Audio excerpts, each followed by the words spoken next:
மதிவதனி, அதாவது ஒரு குறிப்பிட்ட கட்சியின் மீது அதில் இருக்கக்கூடிய தலைவர்கள் பேசக்கூடிய பேச்சுக்கு வைக்கப்பட்ட விமர்சனம், அது பிரச்சாரத்தில் பேசப்பட்டது. அது தமிழ்நாட்டு மக்களை குறிக்கிற சொல்ல ஒரு விமர்சனம் அல்ல. நாங்கள் மக்களை தமிழ்நாடை பெருமைப்படுத்தியிருக்கோம், செங்கோல்லாம் வச்சிருக்கோம்னு சொல்றார். அப்போ அதை மடைமாற்றம் செய்யப்படுகிறது அப்படின்றார். முதல்ல எப்போவுமே இந்தியாவினுடைய பிரதமர் திரு மோடி அவர்கள் ஒன்று பேசிட்டாருன்னு சொன்னால் அதற்கு தமிழ்நாட்டில் இருக்கக்கூடிய பிஜேபி சார்ந்த தலைவர்கள், அதில் இருக்கக்கூடிய உறுப்பினர்கள், பொறுப்பாளர்கள் வேறு விதமான ஒரு விளக்கத்தை, ஒரு விளக்க உரையை எல்லா காலகட்டத்திலையுமே கொடுத்துருக்காங்க. இன்றைக்கு இந்த தகவல் வந்த உடனே, அதாவது நேற்றைக்கு பிரதமர் பேசி இன்றைக்கு முதலமைச்சர் அவர்கள் அதற்கு எதிரான கண்டனத்தை தெரிவித்த உடனேயே நிச்சயமாக இதற்கு வேறு ஒரு விளக்க உரை கொண்டு வருவார்கள் அப்படின்றது எல்லாரும் அறிந்தது தான். இப்போ திமுகவினரை தான் குறிக்கிறது அப்படின்னா 2 கேள்விகளை நான் முன்வைக்க விரும்புகிறேன். முதல் கேள்வி, திமுகவினர் அப்படின்றப்ப தமிழ்நாட்டு முதலமைச்சரை அது குறிக்கலையா அப்படின்றது ஒன்று. இல்லை தமிழ்நாடு முதலமைச்சர் தான் குறிக்குதுன்னு சொன்னால் தமிழ்நாடு முதலமைச்சர் யாரால் தேர்ந்தெடுக்கப்பட்டவர்? தமிழ்நாட்டினுடைய தலைவர்னு சொல்லி தமிழ்நாடு முதலமைச்சர் தான் அவர் குறிப்பிட்டார். தமிழ்நாடு முதலமைச்சர் அப்படின்றப்ப வாக்களித்த பெரும்பான்மை திமுகவினர் தமிழர்கள்.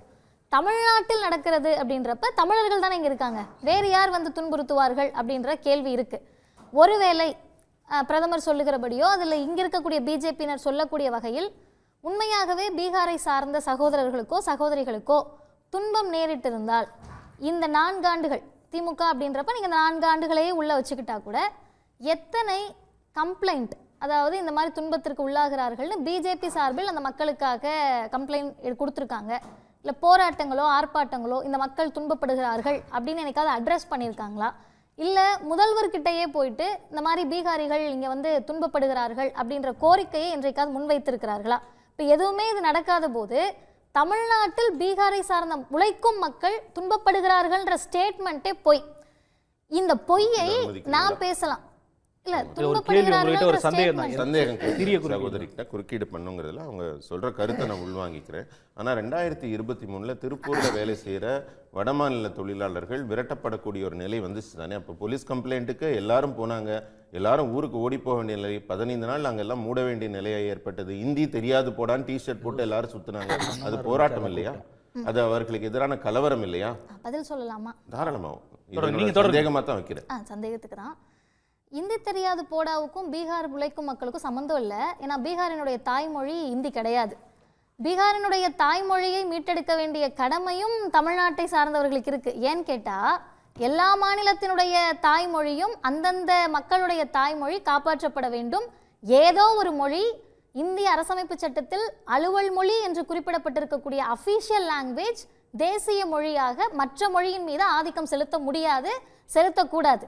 எனவே இந்தி தெரியாது போடா என்ற அந்த ஒரு முழக்கம் எந்த வகையிலும் பீகார் உழைக்கும் மக்களுக்கு எதிரானது இல்லை அப்படின்றது சாதாரண மக்களுக்கு கூட புரியும். 1. 2வது, ஒரு யூடியூபர் அல்லது சமூக வலைதளத்தில் எழுதக்கூடிய யாரோ ஒருவர் பேசக்கூடிய பேச்சை இந்தியாவினுடைய பிரதமர் ரிஃப்ளெக்ட் பண்ண முடியாது. இப்போ நான் ஒரு கருத்தை சொல்கிறேன் அப்படின்னா அந்த கருத்து எதுவாக வேணா இருக்கலாம். அந்த கருத்துனால மக்களுக்கோ இல்லை மற்றவங்களுக்கோ என்ன பாதிப்பு இருக்குது, என்ன இன்ஃப்ளூயன்ஸ் இருக்குன்றதை தாண்டி ஒரு பொறுப்பு மிகுந்த பதவியில் இருக்கக்கூடிய இந்தியாவின் பிரதமருக்கு அதை விட அதிக பொறுப்பு இருக்கின்றதை தான் தமிழ்நாட்டினுடைய முதலமைச்சர் சுட்டி காட்டுறார்.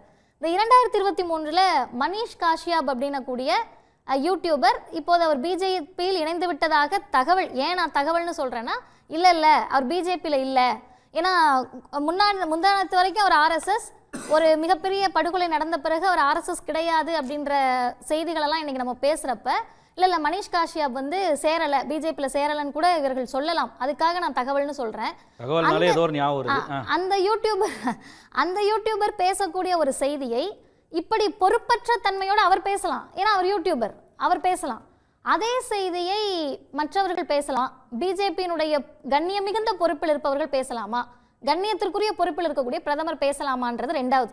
3வது முக்கியமான செய்தி, தமிழ்நாட்டை நாங்கள் பேசலை, திமுகவினரை பேசுகிறோன்றாங்க. ஹிந்தி மொழியை எதிர்க்கிறோம் அல்லது ஹிந்தியின் ஆதிக்கத்தை எதிர்க்கிறோம். ஹிந்தியினுடைய ஆதிக்கத்தால் தமிழ் மொழியை நீங்கள் நாசகரப்படுத்த நினைத்தால் நாங்கள் எதிர்ப்போம் அப்படின்றது எங்கள் மொழிக்கான எங்கள் உரிமையை நாங்கள் பேசக்கூடிய ஒரு முழக்கம். இது எப்படி இந்தியாவின் இறையாண்மைக்கே அச்சுறுத்தல்னு திட்டமிட்டு பரப்புகிறார்களோ, மோடி அப்படின்னு சொல்லி பிரதமரை குறிப்பிட்டால் அந்த வகுப்பையே நீங்கள் கொச்சைப்படுத்திட்டீங்கன்னு எப்படி கிளப்புறாங்களோ, அதே போல அமித்ஷா சொன்னதை நம்ம பேசிட்டோம்னா எரும மாடு கதைகள் எல்லாம் பேசுறீங்களே, ஒரு பிரதமரும் அமித்ஷா அவர்களும் தாலின்னு பேசுறீங்களே, இஸ்லாமியர்கள்ல வந்து ஹிந்துக்களுடைய பெண்கள் தாலி அத்துருவாங்கன்னு பேசினா ஐயோ பிரதமரை பேசுவது இந்தியாவினுடைய தேசத்திற்கே எதிரானதுன்னு சொல்றப்ப எந்த நோக்கத்திற்காக சொல்லப்படுதோ அதை விட்டுட்டு மடைமாற்றக்கூடிய வேலையை இதுவரை அரசியல் வரலாற்றில் செய்தது பிஜேபி. ஆனா இந்த இடத்தில் தெளிவாக திமுகவினர் தமிழ்நாடு இந்த இரண்டு சொல்லுமே தமிழ்நாட்டிலிருந்து வாக்களித்த மக்கள், தமிழ்நாட்டில் பெரும்பான்மையாக இருக்கக்கூடிய மக்கள் திமுகல இருக்காங்கன்னா இது யாரை குறிக்கிறது? இல்ல துன்பத்திற்கு ஆளாகிறார்கள் அப்படின்னா தமிழர்களால் தான் ஆளாக்கப்படுகிறார்கள் அர்த்தம். இப்ப திமுகவில் இருப்பவர்கள் யார்? தமிழ்நாட்டில் வாக்களித்தவர்கள் யார்? இது எல்லாமே வெளிப்படையாக தெரிந்தாலும் கூட எதற்காக பிரதமர் இதை பேச வேண்டிய தேவை எழுந்தது அப்படின்றத மட்டும் நான் சொல்லிக்கிறேன். ஒரு அச்சத்தின் வெளிப்பாடாக கூட நாங்கள் கருதுகிறோம். ஏன்னா 2 மாதத்திற்கு முன்பாக தமிழ்நாட்டினுடைய முதலமைச்சர் பீகாருக்கு சென்றிருந்தார். அங்கு ஓட்சோரி அப்படின்னு சொல்லி வாக்களிக்கக்கூடிய அந்த உரிமையை, அந்த அதிகாரத்திற்காக காங்கிரசினுடைய இளம் தலைவர் ராகுல் காந்தி அவர்கள் ஒரு மிகப்பெரிய பிரச்சார பயணத்தை மேற்கொண்டது நமக்கு தெரியும்.